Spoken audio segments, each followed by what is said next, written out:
Okay, so mascots and character brands. This is the next part of this series. I think what I'd like to do is to continue to share about mascots, the ones that I see around, and just appreciate them and study them and dig more into this subject.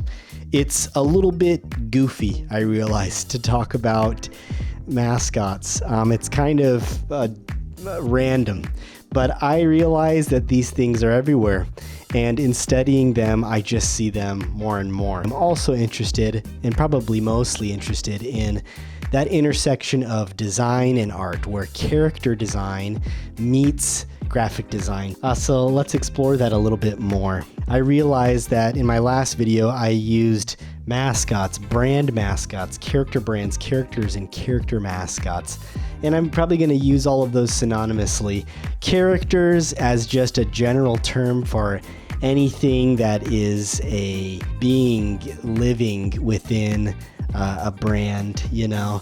And I think when we think of mascots, we usually think of those around sports team mascot. And what I want to focus on are brand mascots and character brands. Brand mascots being something like Duolingo, as we mentioned before. Crocs has their crocodile, right? That is a brand mascot for me. And then a character brand is something that's more like Hello Kitty or Verdi or Cause, where the character is the brand. And so much of their merchandising and their storytelling and their strategy is based around the story of this character and the other brands that it collaborates with, and how this image is presented and how it evolves. But anyways, those are just some of the terms that I'll play with. I'll try to stick to them, but I think it's important, especially for me, to overthink these things and over-establish these ideas as principles for me as I think about them, because that language is so sensitive when you begin to dig into the weeds. I think generally when it comes to mascots, you can have a gut check about them. And maybe this is just for visual brands in general. You do a feel, right? What feels like a good symbol for this concept, right? We're making a burger joint. Let's make a burger guy for this restaurant, right? And a good gut check is a great way to start, right? And I think a lot of clients go about things visually with a gut check. But when we establish language and principles behind them, then I think we get at the root of why something is working, and we can establish a strategy that's connected to those principles.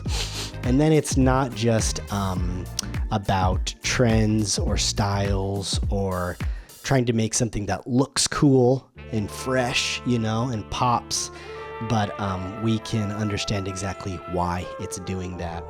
And so language becomes so important when we're discussing visual things. Also, lastly, I want to make characters. I want to make more of them for brands and for myself, and I want to be great at it. And so researching them is part of that.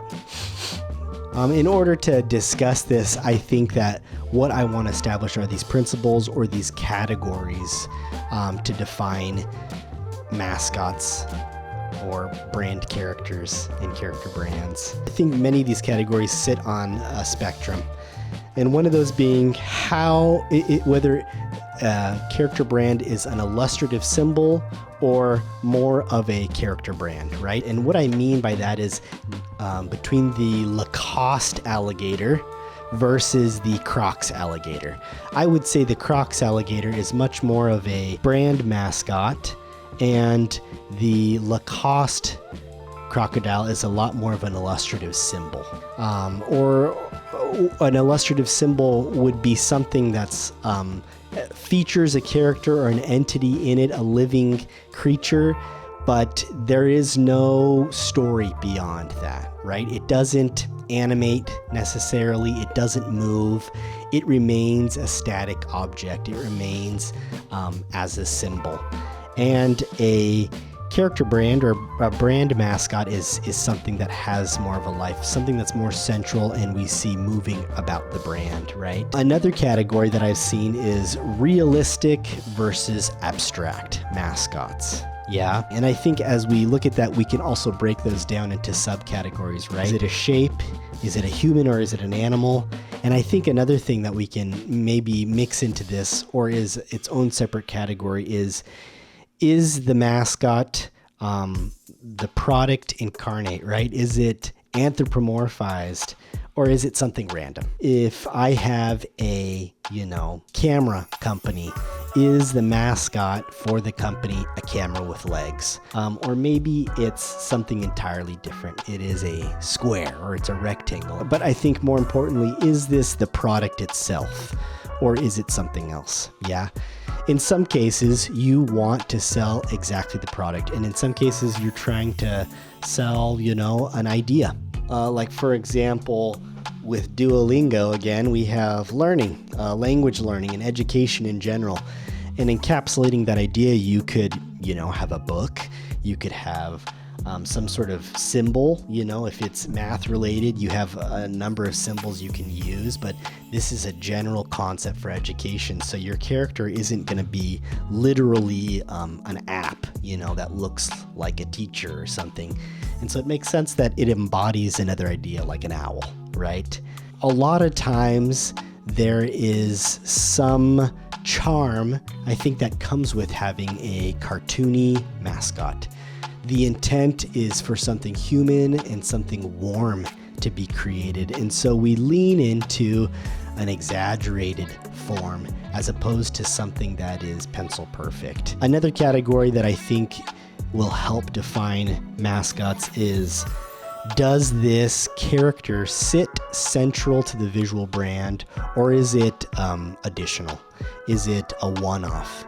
Is it seasonal? How often are we going to see it around the brand? As something like Hello Kitty, Hello Kitty is central to the brand. You're going to see a character every time you look at their merchandising versus, again, like the Crocs crocodile. You don't see the crocodile on everything. You see it on the tag, but you don't have to see it on the shoes. You don't have to see it all over the website. Yes, cereal is another example of this, right? Tony the Tiger, the Trix Rabbit, the Lucky Charms Leprechaun are central to that brand story. As much as they show the cereal on the box, the character is right there. If you're going to see an ad, the character is going to be leading the story, right? As opposed to something else that has that as additional. It's ornamental, it's decorative instead of being central to the story. And lastly, I think a category that we can kind of touch on with this is, how cute is the mascot, right? Like, there's so many cute mascots out there. I sort of think that on a scale of 1 to 10, how cute is a mascot? How important is that? I think that says a lot about what a brand is trying to say by how cute something is, right? Okay, and so those are some of my categories. Let's try and put these into practice a little bit.